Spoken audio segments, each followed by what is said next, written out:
கடந்த தேர்தலை விட பெண்களின் வாக்கு திமுக அரசுக்கு சாதகமாக அமைந்துள்ளது. தமிழ்நாடு டெல்லிக்குமான இந்த தேர்தலில் நிச்சயமாக தமிழ்நாடு வெல்லும் திமுக வேட்பாளர் டிஆர்பி ராஜா தெரிவித்தார். தமிழ்நாடு முழுவதும் சட்டமன்ற தேர்தல் ஒரே கட்டமாக நடைபெற்று வருகிறது. அந்த வகையில் காலை 7 மணி முதல் வாக்காளர்கள் வரிசையாக நின்று வாக்குச்சாவடியில் வாக்களித்து வருகின்றனர். திருவாரூர் மாவட்டம் மன்னார்குடி சட்டமன்ற தொகுதி திமுக வேட்பாளர் டிஆர்பி ராஜா தனது சொந்த ஊரான தளிக்கோட்டையில் தனது குடும்பத்தினருடன் வாக்கு செலுத்தினார். இதனிடையே செய்தியாளர்களை சந்தித்த அவர், தமிழ்நாடு டெல்லிக்கு இந்த தேர்தலில் நிச்சயமாக தமிழ்நாடு வெல்லும், வரலாற்று சிறப்புமிக்க தேர்தலாக இருக்கும். இதுவரை பெண்களின் வாக்கு எழுச்சி கடந்த தேர்தலை விட திமுக அரசுக்கு சாதகமாக அமைந்துள்ளது. எதிரணி இருக்கும் பெண்கள் கூட நீங்கள்தான் வெற்றி பெறுவீர்கள் என தெரிவித்தனர்.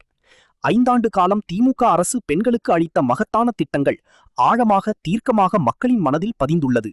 திமுக கூட்டணி இந்த தேர்தலில் நிச்சயமாக மகத்தான வெற்றி பெறும் என தெரிவித்தார். தமிழ்நாட்டுக்கும் டெல்லிக்குமான இந்த மிகப்பெரிய பொருள் நிச்சயமாக தமிழ்நாடு வெல்லும்.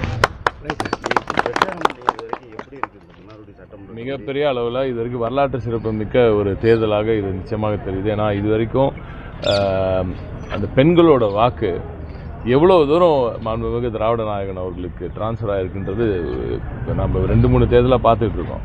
பட் இந்த எழுச்சி இந்த முறை பார்க்கறது 2024 இருந்ததை விட இன்னும் கணிசமாக அதிகமாக இருக்குன்ற மாதிரி தான் தோணுது. ஏன்னா எதிர்கட்சி உறுப்பினர் நானே பார்த்தேன், எங்கள் சொந்த ஊரில் கூட சரி, நான் மன்னார்குடியிலையும் நிறைய இடத்துல பார்த்தோம். இப்போ எதிரணியோட சிம்பிளோட எதிரணி ஆதரவாளர் ஒரு ஆண் அங்கே உட்காந்துட்டு இருப்பாங்க. சில நேரத்தில் அவங்க தெரியல, அவங்க டக்குன்னு ஒரு ரியாக்ட் பண்ண மாட்டாங்க. ஆனால் அந்த ஆணுக்கு பின்னாடியிலேருந்து பல பெண்கள் எனக்கு நீங்கள் தான் ஜெயிப்பீங்க அப்படின்ற மாதிரிலாம் ஆதரவு அங்கேருந்து காப்பி கவலைப்படாமல் போங்க அப்படின்றதெல்லாம் நான் இந்த வாட்டி ரொம்ப புதுமையாக பார்த்தேன், நிறைய பார்த்தேன் அந்த மாதிரி. ஸோ அதெல்லாம் சொல்லுது திராவிட நாயகனோட இந்த மிக சிறப்பான 5 ஆண்டு கால அற்புதமான ஒரு ஆட்சி. இந்த ஆட்சியில் பெண்களுக்கு கிடைத்த அந்த மகத்தான திட்டங்கள் அதெல்லாம் ஆழமாக தீர்க்கமாக மக்களோட மனதில் பதிஞ்சிருக்கு. நிச்சயமாக மகத்தான வெற்றி திராவிட முன்னேற்ற கழகத்தின் தலைமையிலான இந்த கூட்டணி நிச்சயமாக பெறும்.